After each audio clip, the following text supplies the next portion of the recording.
بسم الله الرحمن الرحیم.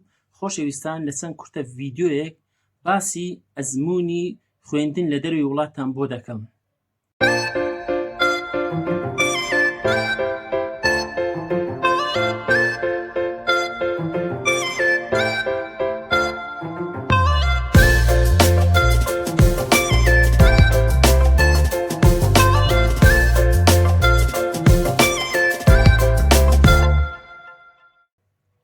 لە وڵاتی ئێران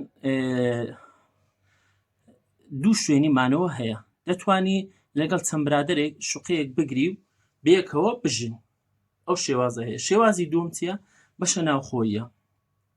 من کە ئێستا لە بەشە ناوخۆییمە بۆیە باسی ئەزموونی بەشە ناوخۆییتان بۆ دەکەم. لە دەوڵەتە موسڵمانەکان بەشە ناوخۆیی کچان و کوڕان جیاوازە. سەرەتا خۆشەویستان ژیان لە بەشە ناوخۆیی زۆر زەحمەتە، هەتا لەگەڵ جەوەکەی ڕادەی زۆر زەحمەتە، بەتابەتی ئەو قوتابیانەی کە بەکالۆریۆسیان لە شارەکەی خۆیان خوێندووە واتە لە داخلی نەبووینە، ئێستا کە دێنە ئێرە لە بەشە ناوخۆیی دەژین سەرەتا زۆر زەحمەتە، بەڵام سەبر ڕادەی کە ڕاهاتی و دەور و بەرەکەت ناسی زۆر چێژی لێ وەردەگری بەڕاستی لە داخلی زۆر شت فێرەبی لە داخلی. لە داخلی دەتوانی هەم بخوێنی هەم کارێک بدۆزیەوە کە لەگەڵ بژێوی خۆت پەیدا بکەیت، بەڵام ئەوە دەبێت زمانی فارسی باش بزانی بۆ ئەوەی بتوانی بژێوی خۆت پەیدا بکەیت. دووش نابێت کار لە خوێندنەکەت بکات. خاڵێکی تر کە ژوور دەگری با بڵێن لەوانەیە لەگەڵ عەرەبێک بی، ژووری لەگەڵ عەرەبێکە، تۆ دەبی هەوڵ بدەی زمانی ئەوە فێربی، لەوانەیە جارێکی تر بۆ نەکەوێ بۆت نەڕەخسێ. ئێستا عەرەبێک هاتووە 24 ئەو کاتێکە لە جانکۆی کە دێتەوە بەردەوام لەگەڵ توێ و هەوڵ بدە زمانی فێر بە، فرسەتە. یان دەبینی لەگەڵ هیندیەک لە ژوورێکە، فرسەتە فێرە زمانەکەی ئەو بە فێرە ئینگلیزیە بە، لەوانەیە جارێکی تر ئەو فرسەتە بۆ ڕێک نەکەوێ. بینە سەر خاڵێکی تر داخلی هەر ئەوە نییە سوودی هەبێ، زیانیشی هەیە و سوودوشی هەیە، دەبێ بزانەی هەڵی بژێری کامەی بە سوودە کامەی بێسوودە. لە داخلی چەندی کەسی بەتوانە هەیە دەتوانێت بیان ناسی و برادەراتیان لەگەڵ پەیدا بکەی و سوودیان لێ وەرگری. بۆ نمونە لێرە کەسێکی لێیە عێراقیە قورئان خوێنێکی زۆر زۆر بەتوانە هەیە، دەتوانێت بچی ئەزموونی لێ وەرگری، دەتوانێت خۆت فێرە لە لای ئەو فێر بکەیت چۆن ئەو ئەزموونەی کۆکردیتەوە. یان هەیە لە کۆمپیوتەر زۆر زیرەکە، دەتوانێت بچی خۆت فێر بکەیت بزانێت چ دەزانێت. یان کەسێکی تری لێ بەنگلادیشیە دکتۆرا دەخوێنێت لە چی؟ لە طبی سونەتی و ئازمین، دەتوانێت بچی خۆت فێرە دەرزی ئاژنین بکەیت، یان دەتوانێت بچی خۆت فێرە شێلان بکەیت چۆن نەفەر دەشێلێ. ئەو ئەزموونانە دەتوانێت لە داخلی وەرگری. و نەفەری تریشمان هەیە بڕوا بکە.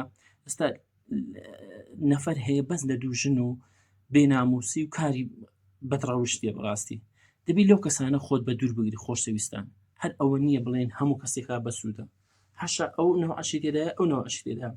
لەو ڕۆژانە من و برادەرێکی کوردم و لەگەر عەرەبێک چوینە پارکێک.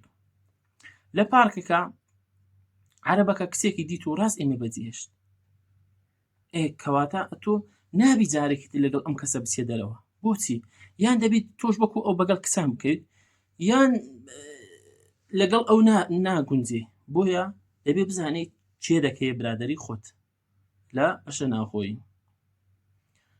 خاڵێکی تر کە زۆر بەسوودە، دەتوانی ببی باشترین شێف ئەو ماوەی کە لە بەشە ناوخۆیی، ئەویش لە ڕێگای یوتیوب کە هەموو جۆرە خواردنێکی کوردەواری و ئەزنەبی هەیە، دەتوانی لەوێ خۆت فێر بکەی و کە گەڕایەوە ئەمە فێرەبی. هەشە قوتابی هەیە لێرە بەس دەچێ بە دیلیڤەری فاست فود داوا دەکات، سکیلەش فێر نابی. بۆیە داواتان ئەیکە خۆتان فێرە چێژلێنان بکەن، فرسەتە لە داخلی. خاڵێکی تر دەتزانی لە وڵاتانی تر چ دەگونجێت چ دەگوزارێت، کێشەیان چییە،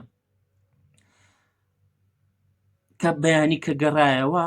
خۆشەویستن ئەوە زۆر مهمە کە بەیانی گەڕایەوە بۆ کاربەدەستێک دەزانی ئەو کێشە لە دەوڵەتە هەیە بابن بۆنی من ئێستا لە وڵاتی پاکستان کێشەی مسلمانی شیعە و مسلمانی سوننە هەیە دەبێت تۆ بزانی چۆن ئەو کێشەیە چارەسەر دەکەی بەیانی ئەو کێشە نیەتە وڵاتی خۆت یان بۆ نمونە ئێران شتێکی هەیە سوود لە ئاوی دووبارە ئەو ئاوی کە لە ماڵان دەڕواتن سوود لێ وەرگری بۆ دار و بار و بۆ زراعەت بزانێت چۆن تۆ ئەم لایەنە چاکە دەگوازیەوە بۆ وڵاتی خۆت کە بەیانی کە گەڕایەوە بۆ وڵاتەکە تو بێ بەکار بەدەست ئەو خاڵانە زۆر میمە کە پێم وایە لە داخلی لە دەروی وڵات ئەو شتانە فێرەبی خاڵێکی تری هەیە خۆشەویستان برسێتی و ناخۆشی و دوور لە خزم و کەس و ئەمانە وا لێ دەکات دەبیە کەسێکی خۆڕاگر کەسێکی گەورە ئەو منداڵە بچووکەنی کە پێشتر لە ماڵەوە بووی ئەستێ بووی بە پیا و پشت بە خۆت دەبەستی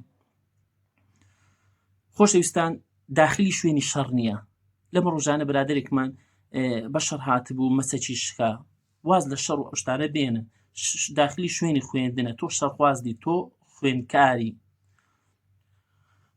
خاڵێکی تر هەیە زۆر مهمە ئەوە ڕێی خۆمە ئەویش ئەوەیە ژوور لەگەڵ کوردان مەگرن هەوڵ بدە لەگەڵ قەومەکانی تر بگرن بۆ ئەوەی کەڵچەریان فێر بن بۆ ئەوەی زمانیان فێر بن بۆ ئەوەی خواردنیان فێر بن بزان ئەو خەڵکە چۆن نان دەخوات چۆن دەژیتن استفادەی لێ دەکەی بەڕاستی